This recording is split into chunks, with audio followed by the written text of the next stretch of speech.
Okay guys, तो IIT Kanpur MSc economics का exam 20 मई को होने वाला है।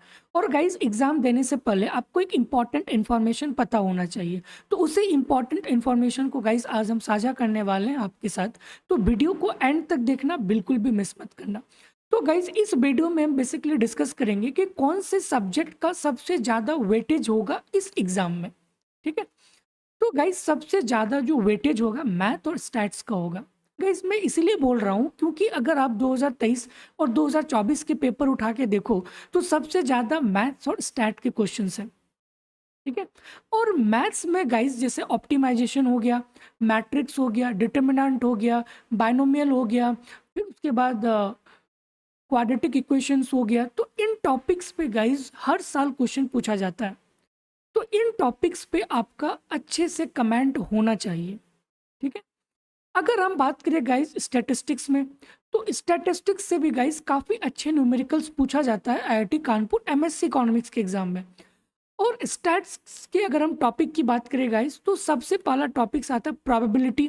प्रोबेबिलिटी में गाइस आपका बेस थ्योरम हो गया, कंडीशनल प्रोबेबिलिटी, ये आपको पता होना चाहिए अच्छे से।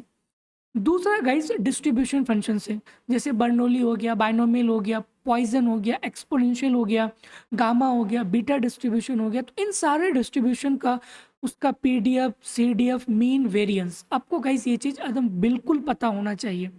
ठीक है। और गाइस सबसे ज़्यादा वेटेज इसी का रहेगा। इसीलिए मैं बार बार इस चीज़ों को बोल रहा हूँ कि मैथ्स और स्टैट्स पे अभी से आपको ज़्यादा फोकस करना है। स्टैट्स में गाइस जितने भी डिस्ट्रीब्यूशन है उसके पीडीएफ, सीडीएफ, मीन, वेरिएंस, ये चीज़ आपको ना बिल्कुल पता होना चाहिए।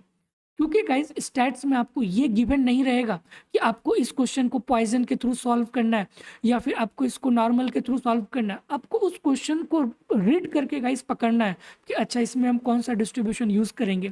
तो हर एक डिस्ट्रीब्यूशन का मीनिंग भी गाइस आपको पता होना चाहिए। जैसे कि बर्नौली क्या होता है, बाइनोमियल क्या होता है, एक्सपोनेंशियल क्या होता है, तो पॉइजन क्या होता है, नॉर्मल क्या होता है। तो सारे मीनिंग्स गाइस आपको पता होना चाहिए। ठीक है। ये बहुत ही इंपॉर्टेंट है, खास करके स्टैट्स की अगर हम बात करें।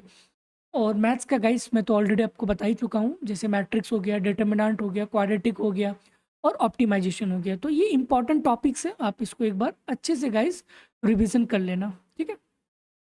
अगर हम बात करें गाइस माइक्रो और मैक्रो में, तो मैक्रो का क्वेश्चन ज़्यादा होगा एज कम्पेयर टू माइक्रो। ठीक है।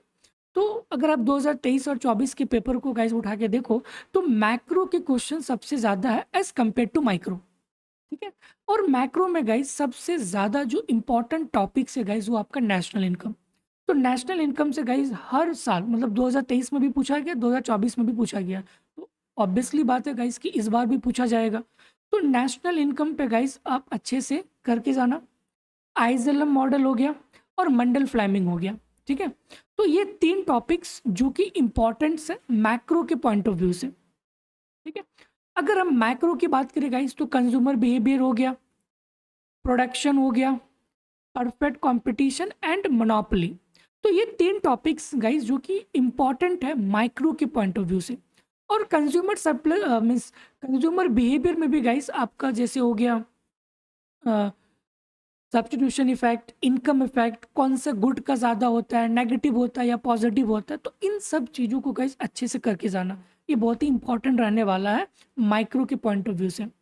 और गाइस अगर हम बात करें प्रोडक्शन फंक्शन के लिए, तो आपको कॉस्ट फंक्शन निकालना आना चाहिए, डिमांड फंक्शन, जैसे कि आपको कोई भी एक प्रोडक्शन फंक्शन गिवन है, ठीक है, उसके वेजेस गिवन है, रेंटल रेट गिवन है, तो जस्ट उसको ऑप्टिमाइज करके उसका वैल्यू उसको फाइंड आउट करना है।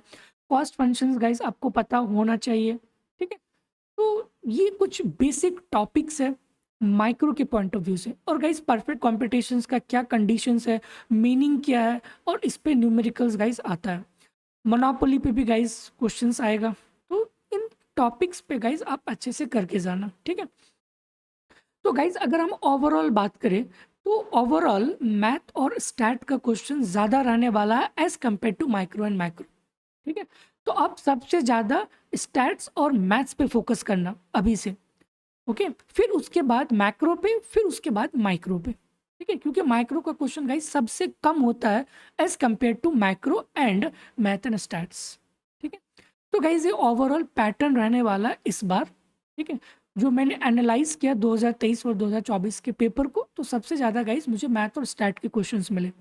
तो मैं आशा करता हूँ कि इस बार 2025 में भी मैथ और स्टैट के क्वेश्चंस भी ज़्यादा रहेंगे। Okay, okay guys, thank you. तो ये कुछ इंपॉर्टेंट इन्फॉर्मेशन था जो आई थिंक कि आपके लिए इम्पॉर्टेंट है। Okay guys, thank you.